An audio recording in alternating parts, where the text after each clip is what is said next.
Hi guys! So right guys, nandito tayo ngayon sa The Hague. Tingnan natin ang mga kaganapan dito ngayong araw, Sabado, April 5, 2025. Ayan guys, pwede pala may kunting butas kung anong sa loob. Ito po guys ang likod ng detention center. Nandito po nakapit si Tatay Digong. Nandito po tayo sa likod. Ito Ito po yung likod ng ng kulungan. Guys, meron pala maliit na na butas. Tay Digong! Tawagin natin baka nandyan. Tay Digong! Baka nagpapaaraw.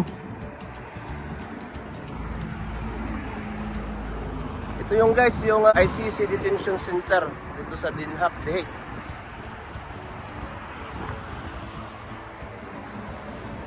Ayan guys. Ayan gantong pader. Tignan natin guys, nandun yung ating mga kabayan sa kabila. Papuntahan natin. Sana si Tatay Digong nagpapahangin. Kasi guys, sa loob ko, nabasa ko sa internet, 7 o'clock in the morning, gigisingin na sila, palalabasin para mag-breakfast.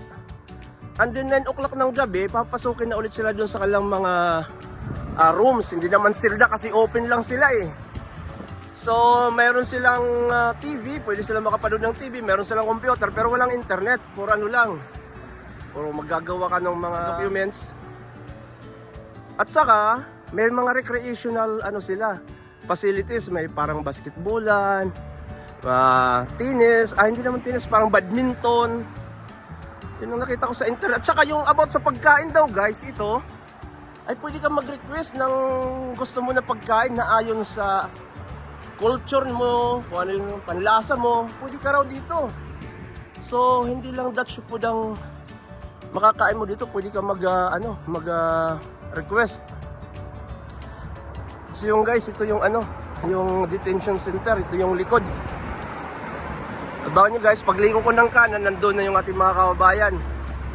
Ang galing nung butas na yun dun, Sana lumalabas nun si Tay Digong. Para makita naman natin. Alright guys, abangan nyo yung mga video ko sa ating mga kababayan, yung mga kaganapan niya yung araw. No, ikaw. Binglanin niyo ang talisa yung tuligan. Marka, ang akong lola, taga kanya.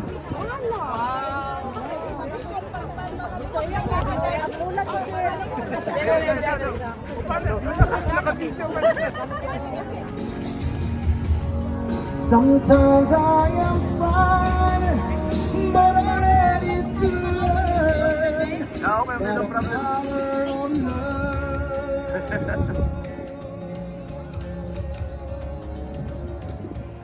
Thank you. Wala ba?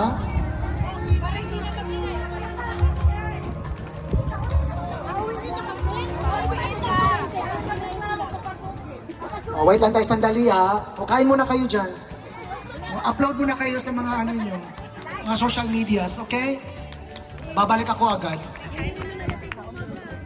Alright guys, magandang araw po sa inyong lahat. Ngayon po ay April 5, 2025. So ito po ang kaganapan ngayon dito sa may ICC Detention Center. So ang place na po, ang tawag nito ngayon ay Duterte Park.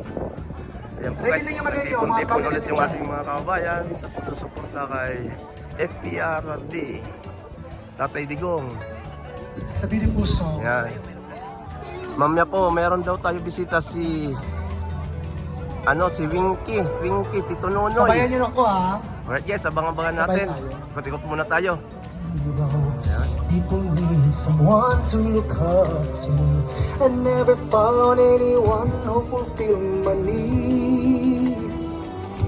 A lonely Ganda ng araw. place to be. So I've learned yourself. It is the greatest love of all. Listen. I believe that children are our future. Teach them well and let them lead. Take from me, they can't take away my dignity. Sing because the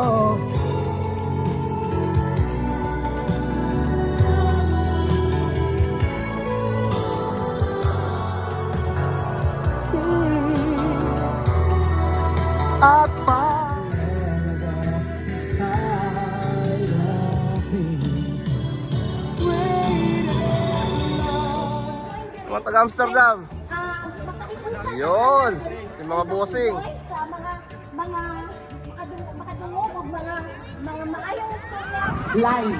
Kaya sa'yo makadabi. Sige dahil natin. Ibigay ko talaga buong katawan ko sa inyo dahil. Sige na. Palihog kukuha dito dahil. Bring me Tatay Digong in front here. O ato siyang gagawin paulis Guys, si Tito Nonoy, dami nagpapapicture. Init ka adyo. Mura na juta anik sinumpang tulingang dubok ining panguli ining hapon. Nga proud pero we should be grateful, we should be thankful kay the weather is with us. Kinsay nangita ni nang nating diri kaysa gusto magpabarag dito ni nang natin. Huy, lain pa ato ba nakakaon na ba mo nakapamahon na pagtanan? Murag nihinay lagi yung singgit. Kinsa may nagdag-shupaw diri kay last week naka-bring house ko og shupaw usa jud ka kanang usa ka bag ikan sa Belgium. Mo nang lab na kong taga Belgium kay lami kay ang shupaw. Mas kinakuwangan sa sauce pero lami gihapon ang shupaw. Mo binaag kita nung sakit na tong mga Pilipino Kulang na sa ba. sauce, pero masarap Imbitarong pa rin. gili tagaon, kita pag imbitarong kon unsang talang pansit kay kuwang nang luspad. Unsang talang biko din nang luspad. Ano ka baka nabundak yung biko dai. Kasi nang luspad dai baka nabundak nakuwangan sa kamay, sa kinugay ug sa latik. Na ako i-introduce niyo dahil kinagwapahan. Gikan po ni siya sa Davao City. Galing ito ng Davao City dahil. Lumipad. Galing sa langit bumagsak ito. Ang resulta sobrang ganda. Buti na lang dahil kay kung yung isang kaibigan ko flight attendant din ba kay yung sa nangambak mo mga flight attendant dahil yung magkagbar ko na ako usa ka flight akong amiga dahil kaniyo siya ning pasalamat yun kay nagunaw nagkaambak ni mong ilong may na resulta napislataw niyang ilong dahil pero okay mapasalamaton siya dahil kay dawat man niya so atong i-welcome ang atong usa ka igsoon nga pinakagwapa nga ni ambak gikan sa eroplano po gikan Davao dahil si Angela pero gwapa yung resulta pagkaambak dahil. Oh, dili day Angela dali day. Na-shock yun ko kay bago lang kong abot unya. They asked me to say something about our beloved Tatay Digong. By the way, gikan ko sa Germany. I'm working as a nurse sa Germany and it happened last March na I celebrated my birthday here in the Netherlands and my partner is also living here in the Netherlands.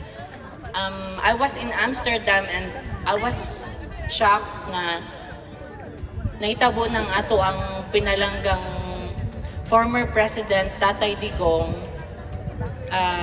was arrested and was extracted from Philippine soil dala diri sa ICC. So I am one of the nurses na nag-volunteer na alaga sa tuang former president because they brought our president dito sa Netherlands without checking his health if he is fit to travel or not. So I called one of the I don't know who she is. Nag-volunteer ko to be his nurse. And yeah, I'm on the waiting list.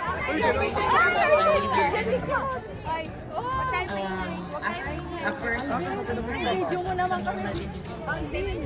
former President Duterte is our father in Davao. That's how I him. Before, kasi sa Philippines, sa Davao, I mean, when I was a nurse, may mga kasama ako na nag-duty and then late shift. Nadadaanan ni Tatay Digong. Kasi minsan nag-i-disguise siya sumasakay siya, nag-drive siya ng taxi to monitor the peace and order of Yan guys, dumadami na yung ating mga kabayan padating ngayong hapon. Ano, dami doon. Yung mga magnanakaw, ganun. But once he became a mayor, naging maunlad at naging livable yung Davao. Nakikita nyo naman yung progress ng Davao ngayon, di ba? We Medyo are umiinit one na. of the Kaya cities dito tayo sa may Kawayan. debt-free sa Philippines. Wala po kaming utang. But first of all, I would like to acknowledge the arrival of the fellow Filipinos kababayan from Switzerland. Thank you so much. There they are. Thank you so much for coming, mga ma'am, mga sir. And welcome to the Netherlands in support to President Duterte. And I hope you enjoy our gathering today.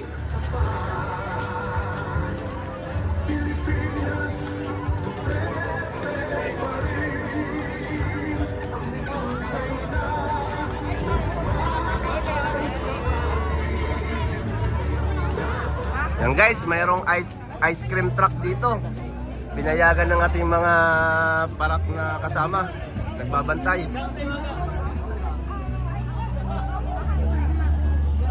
Pilipino yung may-ari. Pilipino po yung may-ari ng ice creaman. Hello ate! Taga saan po kayo? Ayos! Ayos! Merong ice creaman. Alright guys, alas pampawi ng init ng araw. Alright. Ayan may ice creaman. Ayan daming pila din dito. Nag-aabang ng ng ice cream. Alright.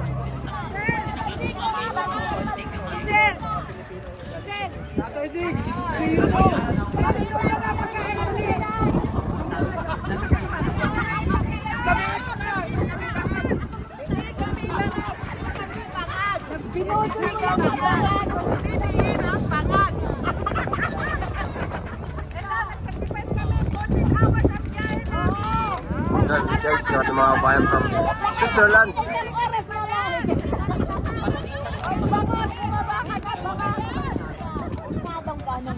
Alright. Yun guys, meron po tayo mga pa-games.